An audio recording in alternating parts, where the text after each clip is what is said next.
Good morning internet. Mag-update tayo sa ano guys, sa punla ko.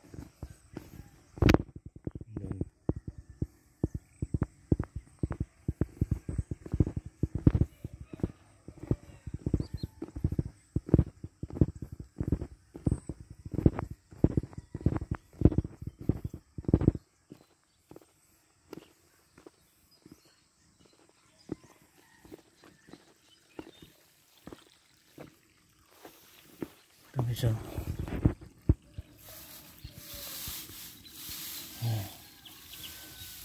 Nipis. Yan ba, tumutubo pa lang. Ano?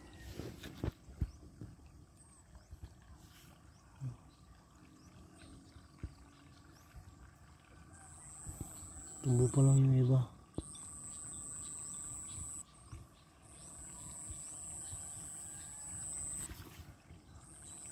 Habol siguro yan. Sobrang init guys, wag. Sobrang init, dapat basahin. Basahin yung ano, itong binhi, itong plat. Kasi sobrang init, hindi tutubo yung iba, parang nagdadry. Yes. Pero tumutubo naman. Tayo guys, kulay na sila. After 3 days pwede na tanggalin itong ano, dayami. Kahapon sana ito tanggalin guys yung dayami. Kaso yung iba hindi pa tumubo, matutuyo siya pag kinuha yung dayami.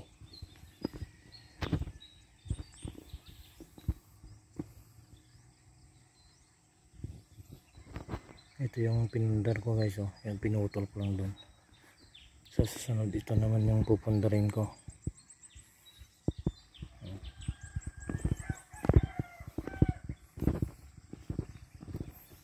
I-streak ko dito. Doon papunta dito. Tapos tanggalin ko yan, pababa ko yan.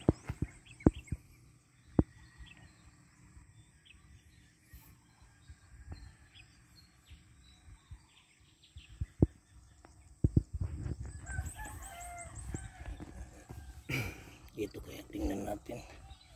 Nag-aabot. Taas yung pilapil.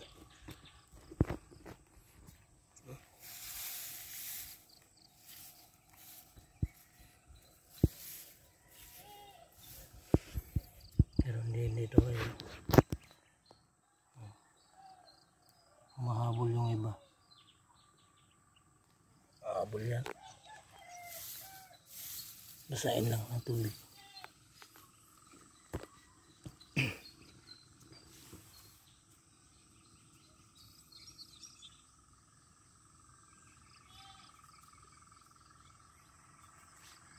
Walang init. El Niño na kasi guys. El Niño. Pero dito sinasahod ko lang dito galing doon sa ibang palayan. Dito kasi lahat bagsak ng tubig guys. Sinasahod ko dito. Ilalagay ko dito sa fish pan. Ito, dito. Galing yan sa irrigation tubig.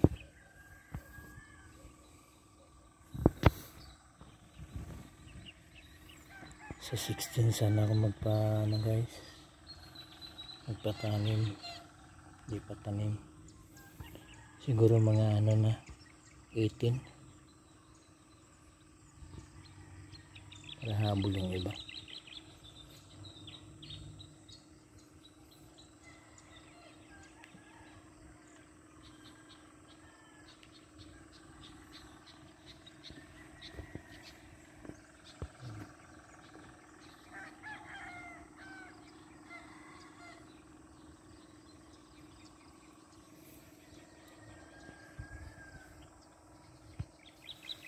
Okay guys, salamat sa panonood. Kunti lang naman ito guys, oh. 3,700 square meter.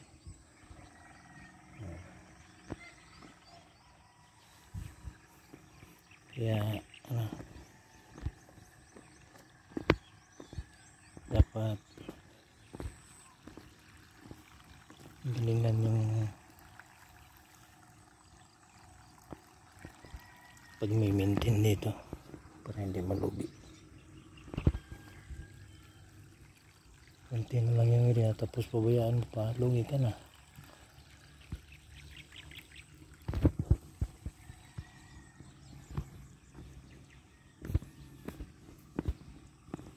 Buti sana kung hektarya yung lupa.